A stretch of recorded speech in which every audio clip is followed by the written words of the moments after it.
Good morning. Welcome to Time in His Word. I heard a really good message yesterday morning at church out of Mark, the first chapter, verse 16 was the kind of the main focus. He only hit on a couple of verses, but 17. It says, 16 says he saw Simon and Andrew casting nets into the sea, for they were fishermen. Verse 17, Jesus said to them, "Follow me, and I will make you fishers of men." And they immediately left their nets and followed him.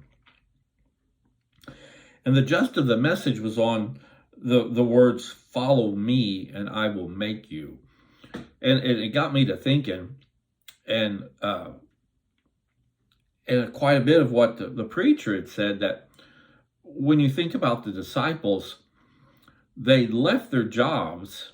It'd be the same thing as whatever occupation we have, and Jesus comes along and says, "Follow me," and we drop whatever we're doing and just follow him, unknowing how we're going to support ourselves or nothing or anything like that.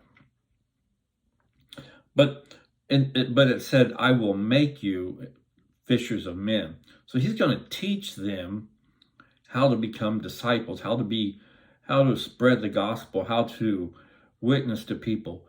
But he's going to teach them. He's not just going to take them, today they're fishermen, and tomorrow they're supposed to be witnesses and supposed to know everything in order to be witnesses for him.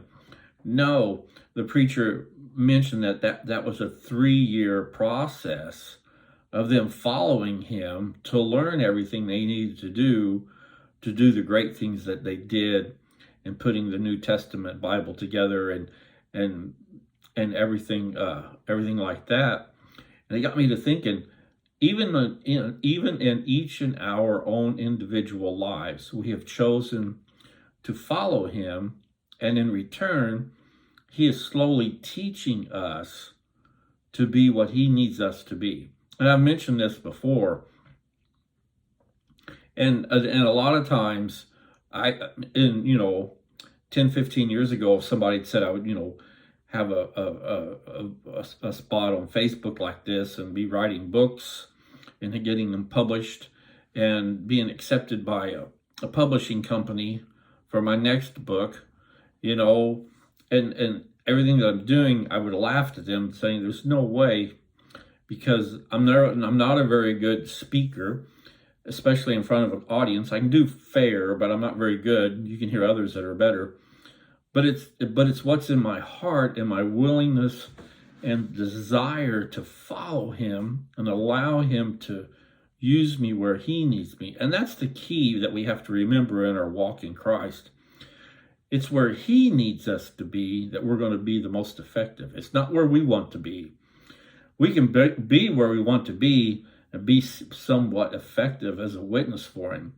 But when we allow Christ to lead us to where he needs us to be and to use us, we're going to be more effective. He's going to use our strong points and possibly our weak points in a way that we wouldn't expect or even think of to achieve what his plan is for us in our lives. So, like I said, there's a lot happened in my life just in the last couple of years that I never would have expected or dreamed of doing years ago. And while it's a little uneasy, a lot of unknown, but I still keep trudging forward because just that, like I said, with what's happened, I would have never imagined. So now I'm on this ride, and I'm kind of wondering to see what's going to become of it, what he has in store for me, just like this Facebook page. Where's it going to go? Is it going to get bigger? Is it going to stay the same? Will it die out? Don't know. But the fun part for me is doing it each day to see where is going to lead.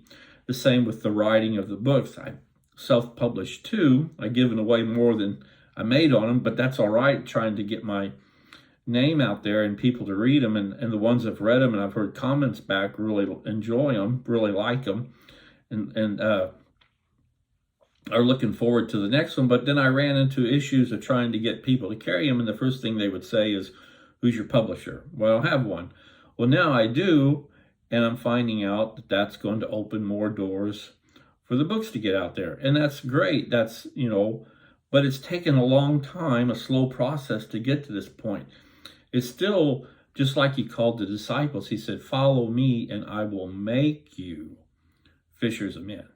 So I need to keep remembering that he's going to make me what he needs me to do. He's going to use my weak points and my strong points, like I said, in order to be a more effective witness for him. And that's the whole thing, is to get his word out there and to share with others the greatness that he has and the greatness that he can do in each and every one of our lives. What he has in store for you will be totally different than what he has in store for me. Or it could be the same. We don't know. And part of it is trying to figure out what he's got in store for us.